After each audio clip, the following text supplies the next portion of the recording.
What's up, everybody? Diehlornodiehl here, and today I got some free-for-all on Hanoi. I am using the M60 with a grip, and my perks are Flak Jacket Pro, Sleight of Hand Pro, and Tactical Mask Pro. And the reason why I'm using this gun is because, well, a friend of mine recommended it to me and said, "Oh, it's one of the best guns in the game. It's good. It's a great LMG. You should use it." And when I first started using it, I didn't like it. Because at the time, I was like, oh, Stoner is the best. But after using this for a while, I started doing better with it, and I started understanding it more. And now I also believe it's the best LMG in the game.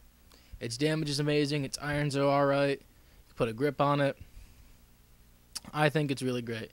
Plus, that 100-round magazine is awesome. So, I recommend this gun to anybody who is looking for a good LMG to use. Anyways, the main topic of this video is kind of a general tips video. Another one of my friends is kind of new to the series, and he wanted me to help him out and give him some general tips on how to improve his gameplay. So, I thought I would do that. And the first tip that I have is do not sprint around corners. This is key. This will totally help you increase your KD. It's the #1 rule that you need to follow. And the reason why is because by sprinting around corners, you're going to die a lot more. Let's say you're chasing an enemy, and the enemy runs around a corner, and you sprint after him. If he decides to turn around, aware that you're following him, you're going to have your gun down, and you're going to lose that fight. And there's many ways to figure out. If you had fired before, you'd see you on radar. Or he might have UAV or a Blackbird. Also, there's footsteps. So there's many ways you can figure out that you're behind him. So a good tactic to use is either one, just to normally walk around that corner, or what I like to do is if I know there's an enemy around the corner, is aim down my sights and then take that corner. By doing that, you're going to be well prepared for the gunfight. If he's facing your direction, you'll have better success. And if he's still running away, then you're already ready to take him down. So there's no reason not to do this, and it's a tough habit to break from sprinting around, but once you start doing this tactic, your KD will jump tremendously. You'll see better success in all your games. My second tip is to stick to the edges of the map. Now, this game is a good example. As if you notice, I'm not going anywhere near the middle. I'm sticking to the outskirts.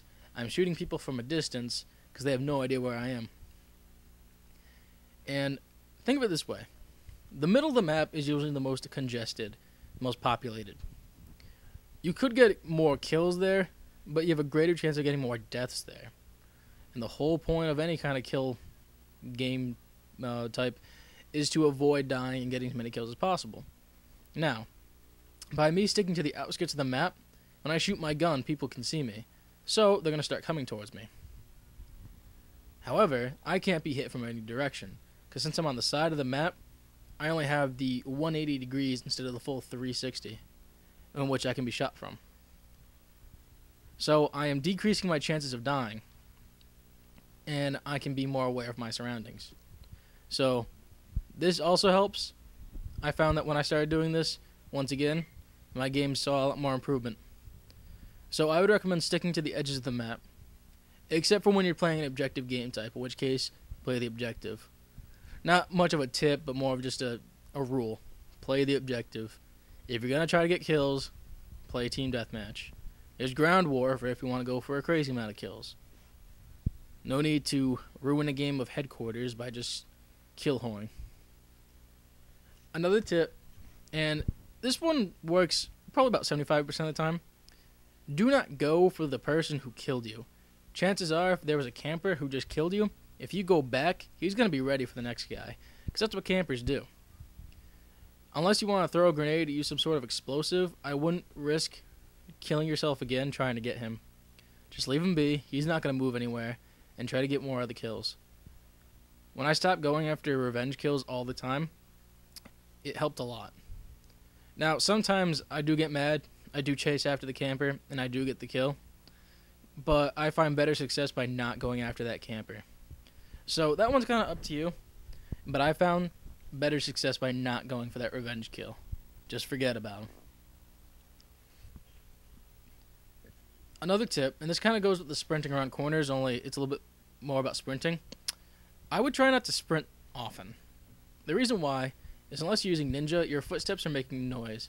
And if you're facing against someone such as myself or anyone using a headset, I'm going to hear those footsteps, and I'm going to be well aware of where you are.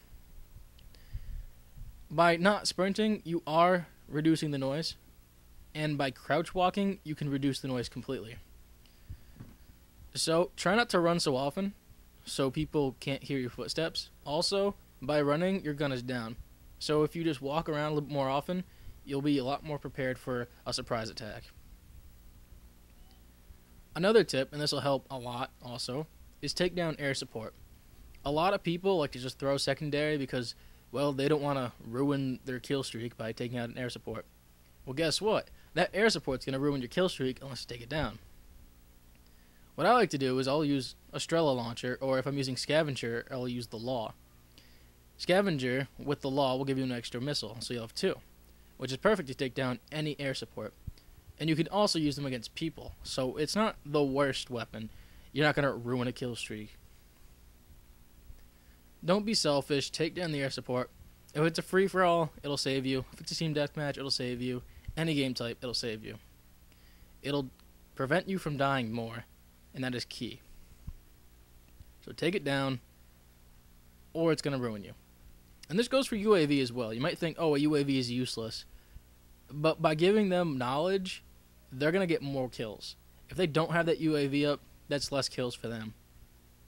Now, when a counter-spy plane comes up, it really bothers me. I hate having, or rather not having my map. So I take those down immediately. So definitely take down those air supports because it will help you so much you don't even know. And my last tip is to control the engagement. I notice a lot of people, when they use either an SMG or a shotgun, will run into long ranges of sight. You do not want to do this. That's suicide. When you're using something like a shotgun or an SMG that's really close quarters, stick to close quarters areas. This doesn't mean camp, but stay in areas where you can really control the range. Because if there's like a sniper, shotgun versus sniper from a long distance, guess who's going to win? And rather, when you're using a sniper, stay to the farther ranges of sight. Don't go running in buildings with your sniper out. You're not going to win that way. You can't quick scope in this game, so don't bother trying. You really got to control the engagement. Shotguns belong in close quarters. SMGs can go a little farther, but should be rather close. Assault rifles do have that perfect balance. And then snipers, you really got to keep your distance. LMGs can kind of work both, but longer distances are better. Anyways, that's it for my tips. If you like the video, please rate it. Also, leave a comment below as to whether or not you agree with any of these, and if they help you out at all. And lastly, if you like this commentary, please subscribe. And thank you for taking the time out of your day to watch my video.